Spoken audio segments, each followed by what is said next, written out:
देखो एक टाइम था जब लोग कहते थे कि अक्षय कुमार का एरा खत्म, ज्यादा पहले नहीं 2-3 साल पहले की बात कर रहा हूँ। Back to back flops, social media पर लगातार ट्रोलिंग्स और हेटर्स ने तो उन्हें फ्लॉप स्टार का टैग भी दे दिया था। मतलब कुत्ते बिल्ली से लेकर उद बिलाव भी अक्षय कुमार को कह चुके थे खत्म, टाटा गुड बाय गया। अक्षय कुमार का कैरेक्टर ऐसा लग रहा है कोई डुप्लीकेट निभा रहा है, उसका कैरेक्टर कुछ पसंद ही नहीं आया और पिक्चर में कहानी नाम की तो चीज़ ही नहीं थी। इससे अच्छा अपनी पठान ही सही थी, पठान के मुकाबले में कुछ भी नहीं। अक्षय कुमार का वही हाल है कि नंगा नहाएगा क्या और निचोड़ेगा क्या।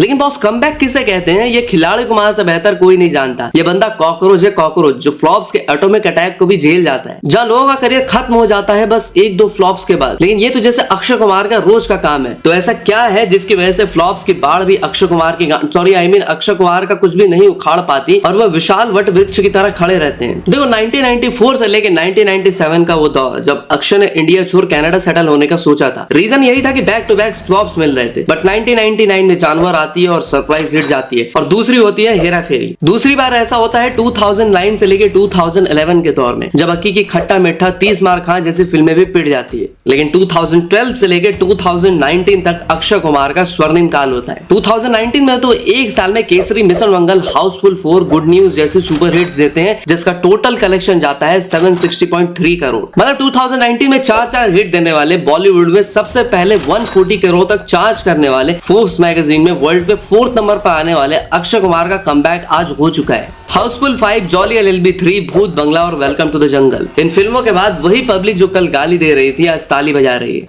Amazing movie, especially Akshay Kumar and Sunil Shetty. I feel Akshay Kumar always steals the show. Akshay भी बहुत अच्छा काम किया, मेहनत किया है। अक्षय कुमार की ये पहली फिल्म मुझे अच्छी लगी है। उनकी बहुत सारी फिल्में आई गई, फ्लॉप हुई, बट ये बहुत अच्छी फिल्म है। बट ये कुछ भी नहीं है, क्योंकि आने वाले टाइम में खिलाड़ी ने एक ऐसी स्ट्रेटजी बनाई है कि वो 2019 के दौर को फिर से वापस लाने वाले। मतलब एक साल में 4 हिट्स की बरसात होने वाली है, और वीडियो के एंड तक आप भी इससे एग्री कर जाओगे। तो क्या है अक्षय कुमार के टिके रहने का रीजन और उनकी यूनिक स्ट्रेटजी, और उनकी सारी की सारी अपकमिंग फिल्मों पे भी करेंगे बात। तो आम का डालते हैं अचार और कुछ पॉइंट से समझते हैं अक्षय कुमार के कमबैक प्लान का पूरा 1-2 का चार्ट। तो सबसे पहले बात करते हैं अक्षय कुमार के अनबीटेबल स्टारडम की।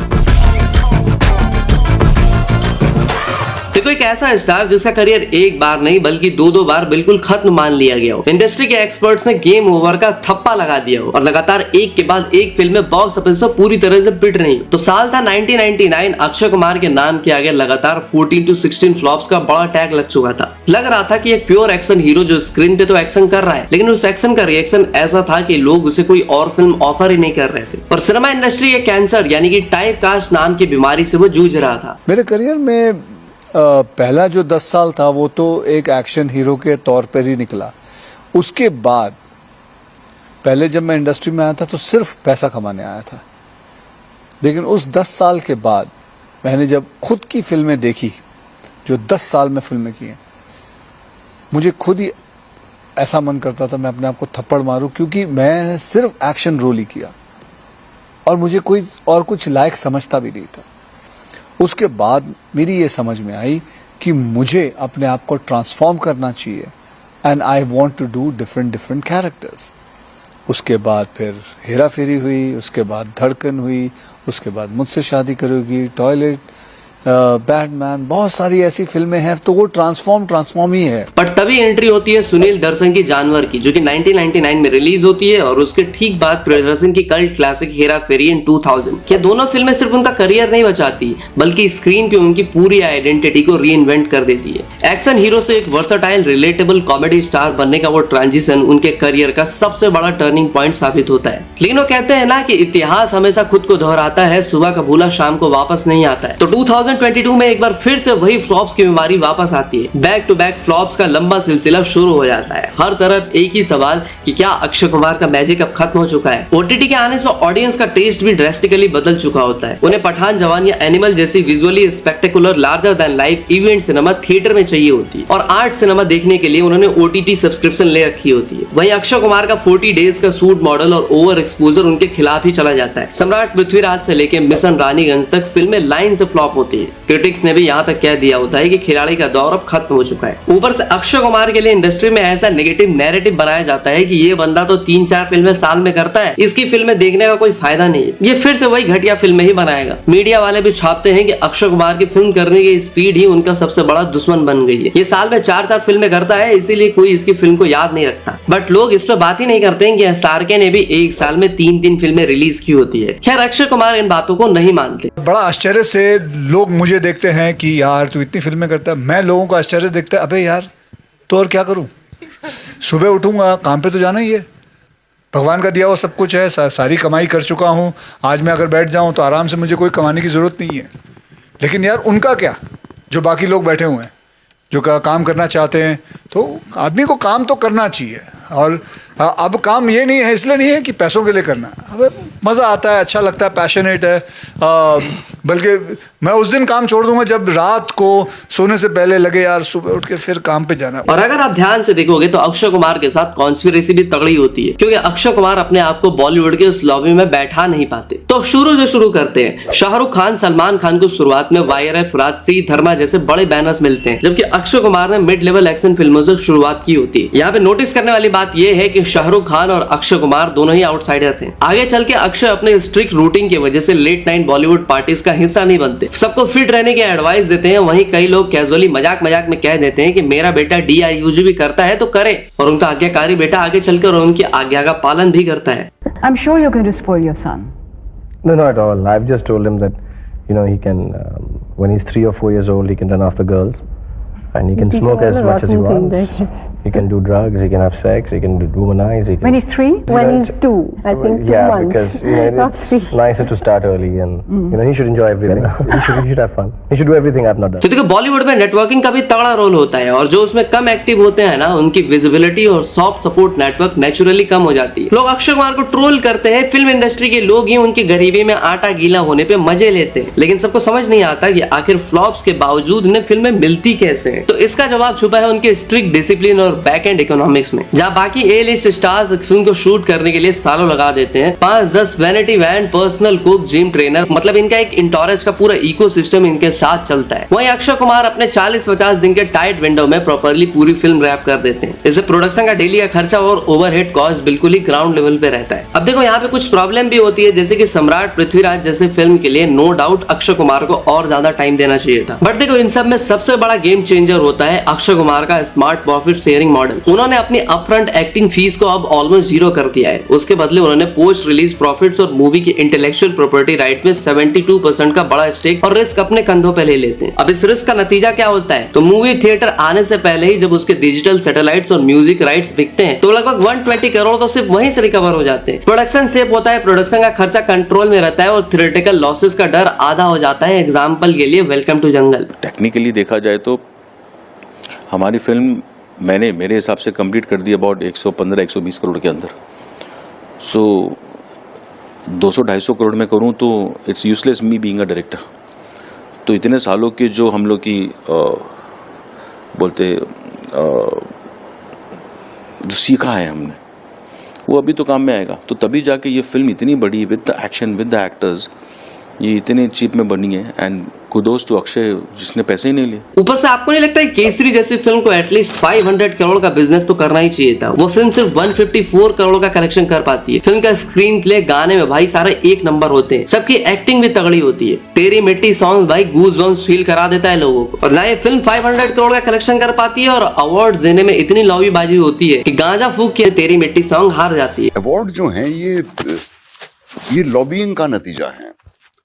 ये नेसेसरीली आपके मेरिट की वजह से नहीं मिल रहे हैं। तेरी मिट्टी के लिरिसिस्ट मनोज मुंतशिर शुक्ला इस डिसीजन से इतने नाराज होते हैं कि उन्होंने ट्विटर पे ओपन लेटर में लिखा होता है और अनाउंस कर दिया होता है कि वो अपनी आखिरी सांस तक इसके बाद किसी अवार्ड शो में नहीं जाएंगे। और अक्षय कुमार आज भी एग्री करते हैं कि हाँ, इंडस्ट्री में लोग खुश होते हैं उनकी फिल्में जब फ्लॉप होती है, उनके मजे लेते हैं। People love seeing it when 3, 4, 5 films doesn't work. People love seeing it. What does that mean? People love seeing it. People in the industry. Yeah. हाँ. That I have seen it myself.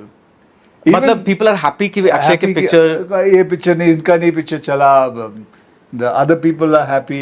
लेकिन देखो सिर्फ profit sharing से superstardom लंबी नहीं चलती, उसके लिए चाहिए होता है मैसेज का डीप कनेक्शन। टियर 2 और टियर 3 सिटीज में आम जनता आज भी उनके पीछे खड़ी है, क्योंकि ऑफ स्क्रीन वो आज भी एक असली खिलाड़ी है। गरम मसाला, भूल भुलैया, हेरा फेरी, वेलकम, सिंह इज किंग, नमस्ते लंदन, अक्षय कुमार की इन फिल्मों की सबसे बड़ी ताकत इनका टीवी और यूट्यूब पे बार बार देखा जाना है। जब भी उनकी कोई नई फिल्म बॉक्स ऑफिस पे लो परफॉर्म करती है, तब उनकी पुरानी फिल्में बैकग्राउंड में चल रही होती है, जिससे उनका स्टारडम कभी धुंधला होता ही नहीं है। और ये रीवॉच वैल्यू उनके अनबीटेबल स्टारडम का सबसे बड़ा रीजन होता है। जो जनरेशन 2000 में पैदा भी नहीं हुई थी, वो भी अक्षय कुमार को आज राजू या फिर मजनू भाई का साला की तरह पहचानती है। इंस्टाग्राम और ट्विटर पर उनके मीम फुटप्रिंट में उन्हें हर एज ग्रुप के साथ रेलेवेंट रखते हैं। फिर टॉयलेट एक प्रेम कथा, पैडमैन, OMG और स्पेशल 26 जैसी फिल्में उन्हें सिर्फ एंटरटेन नहीं बल्कि मैसेज ड्रिवन स्टार बनाती है। इन फिल्मों का इम्पैक्ट ये होता है कि उन्होंने सोशल टॉपिक्स को मेन स्ट्रीम सिनेमा में लेकर आते हैं और अक्षय इशू बेस्ड हीरो बन जाते हैं। और जैसा मैंने कहा, कॉमेडी के बादशाह अक्षय की Hera Pheri, Garam Masala, Housefull franchise, Singh is king जैसी फिल्में आज भी लोग वीकेंड में देखना पसंद करते हैं। और मुझे तो लगता है कि अक्की भी हमारी वीडियोस देखते हैं, क्योंकि हमने 2 साल पहले कहा था कि अक्षय कुमार को अपनी फ्रेंचाइज फिल्में नहीं छोड़नी चाहिए। 2015 में जब अक्षय अपने करियर के पीक पर थे, तब फोर्ब्स मैगजीन में उन्हें SRK और सलमान से भी ऊपर top 4 actors in the world में जगह दी गई थी।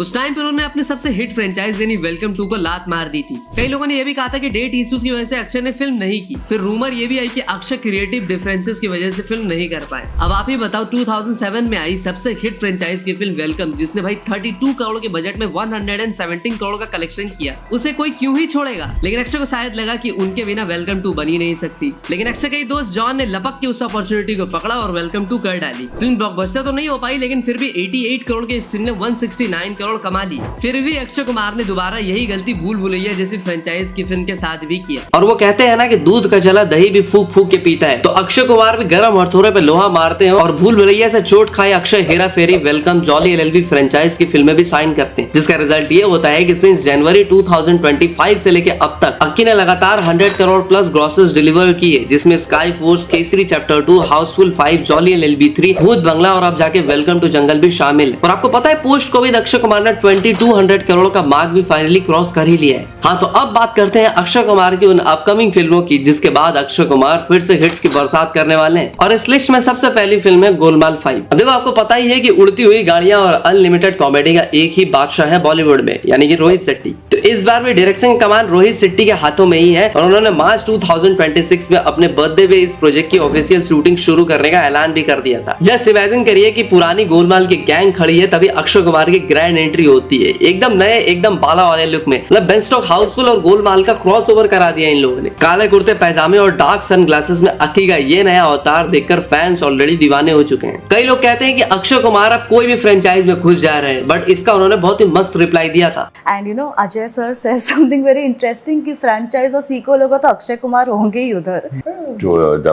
project. See, at the end of the day, see, I'm not playing the main part. Ajay is the main hero in it.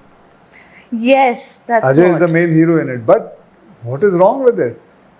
See, I look at a film as a film, not as मैं क्या कर रहा हूँ।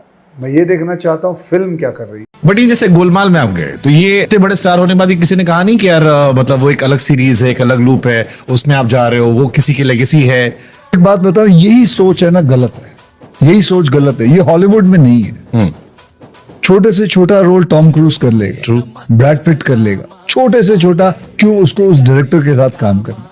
क्योंकि उसको लगता है ये फिल्म बहुत बढ़िया है। अब देखो, स्टोरी की बात करें तो कॉमेडी ऑफ एरर्स को एक नए लेवल पे ले जाएगी। अक्षय कुमार का कैरेक्टर कोई नॉर्मल कैमियो नहीं होगा, बल्कि उनका एक जबरदस्त, डायनामिक और हिलेरियस रोल होगा। स्टोरी की सबसे बड़ी हाईलाइट ये होगी कि अक्षय कुमार और अजय देवगन के बीच एक टॉम एंड जेरी जैसी इपिक दुश्मनी देखने को मिलेगी। वैसे बीच में बहती हवा से रूमर आया था कि अक्की को इस फिल्म में विमल देव से भी ज्यादा पैसे मिल रहे हैं, बट बाद में मेकर्स ने इसे साफ डिनाई कर दिया था। फिल्म की शूटिंग अभी जोरों शोरों से चल रही है, मोस्टली ऊटी वगैरह में चल रही है। हालांकि एग्जैक्ट फाइनल डेट अभी स्टैम्प नहीं हुआ है, पर यह मेगा ब्लॉकबस्टर 2027 में बड़े पर्दे पर धमाका मचाने के लिए तैयार है। अब अगली फिल्म की बात करें तो वो है हैवान। देखो, भूत बंगला के सक्सेस के बाद अक्षय कुमार समझ चुके हैं कि सीक्वल फ्रेंचाइज के अलावा अगर उन्हें कोई बचा सकता है तो वो है प्रियदर्शन, या फिर यूं कहें कि दोनों एक दूसरे को बचा सकते हैं। इसलिए दोनों झट से एक और फिल्म अनाउंस कर देते हैं, हैवान। हैवान एक्चुअली एक Hindi action crime thriller film होगी, जिसमें सैफ अली खान, अक्षय कुमार का नाम सामने आया है। IMDb लिस्टिंग के अकॉर्डिंग फिल्म के डायरेक्टर प्रियदर्शन है और राइटर प्रियदर्शन और रोहन शंकर है। इस फिल्म में भी अजय देवगन, अक्की दोनों साथ में आने वाले हैं, ऐसा मैं नहीं, IMDb वाले कह रहे हैं। इसके अलावा मोहनलाल, सायनी खेर, शरीफ हसमी, मतलब कि इसमें साउथ और बॉलीवुड दोनों जगह के स्टार होंगे।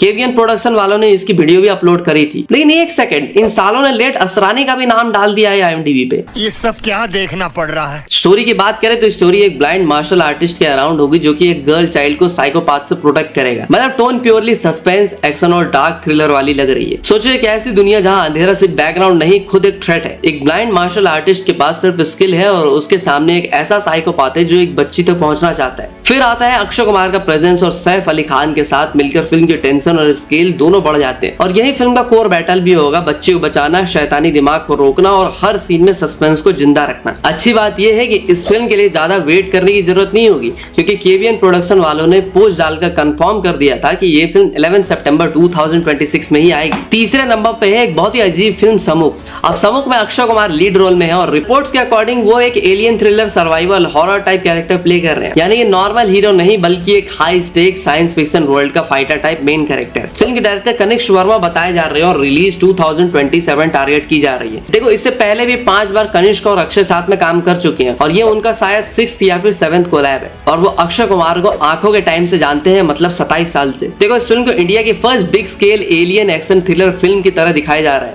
जिसमें मिलिट्री रियलिज्म, क्रिएचर, हॉरर और सस्पेंस का मिक्स होगा। मेकर्स इसको हॉलीवुड स्टाइल क्रिएचर डिजाइन और प्रैक्टिकल इफेक्ट्स के साथ बनाने की प्लानिंग कर रहे हैं। देखो स्टोरी का एग्जैक्ट प्लॉट डिटेल अब तक कुछ भी रिवील नहीं किया गया है, लेकिन रिपोर्ट्स के अकॉर्डिंग फिल्म का कोर आइडिया है कि एलियन नेमेसिस और सर्वाइवल बैटल पे बेस्ड होगा। अक्षय कैरेक्टर एक ऐसे एनवायरनमेंट में फंसा होगा जहां एक डेंजरस एक्स्ट्रा टेरिटोरियल थ्रेट से फाइट करनी पड़ेगी और tone grounded yet large scale होगा। और पता है इस फिल्म के लिए इन लोगों ने special effect artist, monster maker और प्रे प्रेडेटर जैसी फिल्मों में काम कर चुके एलेक गिल्स को भी बुला लिए। और एलेक गिल्स को अच्छे से पता है कि ये क्रिएचर कैसे क्रिएट करने होते हैं और स्क्रीन पे कैसे लाना होता है। एज वेल एज इस फिल्म में ल्यूक टुम्बर को भी ले लिया गया है, जो venom the last dance, mission impossible, dead recording part 1 जैसी फिल्मों में काम कर चुके हैं। इस फिल्म को भी 2027 में ही रिलीज करना है। और इसके बाद वो फिल्म है जिसने ठीक रोलेक्स की तरह एक छोटे से कैमियो करने के बाद अक्षय कुमार को सबसे ऊपर खड़ा कर दिया था। हाँ, मैं बात कर रहा हूँ स्त्री 3 की। देखो मैडॉक हॉरर कॉमेडी यूनिवर्स में अक्षय कुमार का रोल काफी इंपॉर्टेंट बताया जा रहा है और स्त्री 3 में उनकी वापसी के स्ट्रॉन्ग रिपोर्ट्स। फिल्म की रिलीज का टारगेट 13 अगस्त 2027 बताया जा रहा है। डायरेक्टर अमर कौशिक ही है और अक्षय को यूनिवर्स का थैनोस की तरह दिखाया जाएगा। कुछ फैन पेजेस की रिकॉर्डिंग उनका सरकटा स्टाइल थ्रेड के साथ जोड़कर देखा जा रहा है, लेकिन ये नेमिंग अभी फुल्ली कंफर्म नहीं है। ऑफिशियल डिटेल पर ही बात क्लियर होगी। मतलब चंदेरी की वो दुनिया फिर से जाग रही है, लेकिन इस बार डर और बड़ा होगा, क्योंकि सिर्फ एक भूत नहीं बल्कि एक राज नहीं बल्कि पूरे यूनिवर्स का बैलेंस दाव पे होगा। विकी स्त्री और उनकी दुनिया के लोग एक ऐसे थ्रेट के सामने होंगे जो सिर्फ स्केयर नहीं करेगा बल्कि पूरी MCU को भी हिलाने की कोशिश करेगा। अक्षय कुमार का कैरेक्टर इसी डार्कनेस का सबसे डेंजरस फेस बनकर उभर सकता है, काम, पावरफुल और खतरनाक। स्त्री 3 के लिए जो डेट सबसे ज्यादा रिपोर्ट्स हो रही है वो है 13 अगस्त 2027। डायरेक्टर की तरह अमर कौशिक का नाम सामने आया है और फिल्म को MCU का एक मेजर चैप्टर बताया जा रहा है। ये तो हो गई वो फिल्में जो कि 2027 में आएंगी।